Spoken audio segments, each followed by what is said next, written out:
brought back the jobs. Why? She talks about jobs. We're going to come up with a new plan. She's been there for 3.5 years with a man who, frankly, she defrauded the public because she didn't tell you about that man. I exposed him during the debate. Thank you very much. Thank you.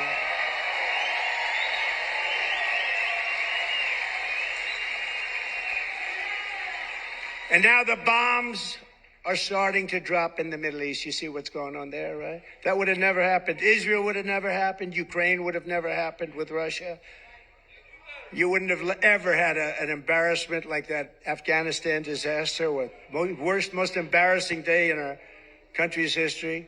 Inflation would have never happened. We would have never had. It was caused by a very stupid energy policy. Then it went back to my policy because prices were going up so much. But it'll end. If they won this election on day one, all of that would end, and this country will go through hell, and it can never come back. Once it goes, it's pretty far down already. I'm going to have to work very hard.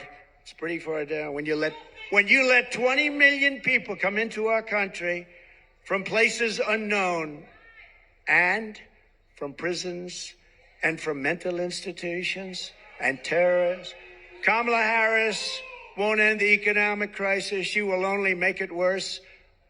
And why hasn't she done it? She talks about it. She's doing a plan. You know, she's going to announce it this week, maybe. She's waiting for me to announce it so she can copy it.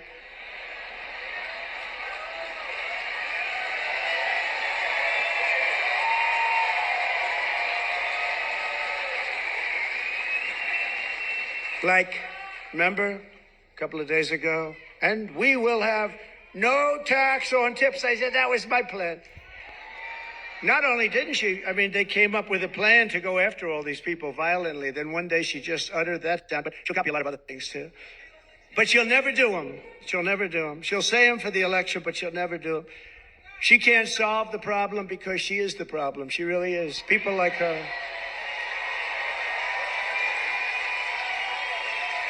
When I left office, I handed Kamala and crooked Joe Biden a surging economy with no inflation.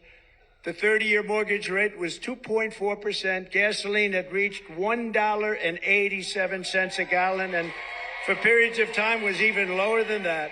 The African-American poverty rate was down 7%. The Hispanic American poverty rate was down 8%. The biggest drops, the greatest drops that you've ever seen in this country. They've never had it so well. Nobody has. Every group, men, women, Hispanics, Asians, blacks, everybody was down at a level that nobody's ever seen. We had some of the greatest periods of economic growth and health that any country has ever seen. I think probably more than any country has ever seen.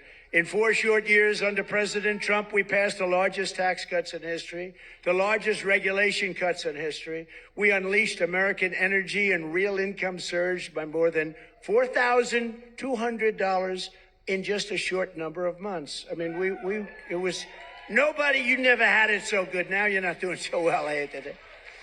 We had the strongest economy in history. There's never been a country that had an economy like us. I gave Harris and Biden an economic miracle, and they quickly turned it into an economic nightmare with a nation-wrecking agenda ripped straight out of Kamala's San Francisco liberal playbook. What they've done to poor San Francisco. Well, we're gonna try and bring that back too.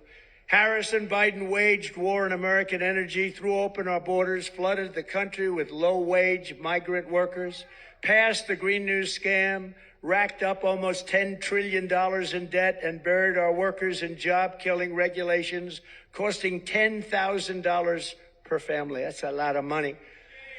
You don't have to imagine what a Harris presidency would look like. You're living through the misery right now, except it will get worse, and you're paying the price, a price like nobody's ever paid, and we're disrespected all over the world as a country. We were respected before Putin respected us. President Xi of China respected us. Kim Jong-un of North Korea respected us. We were respected by everybody in the world. Today we're being laughed at. Today we're being laughed at all over the world. You're paying the price for Kamala's liberal extremism at the gas pump.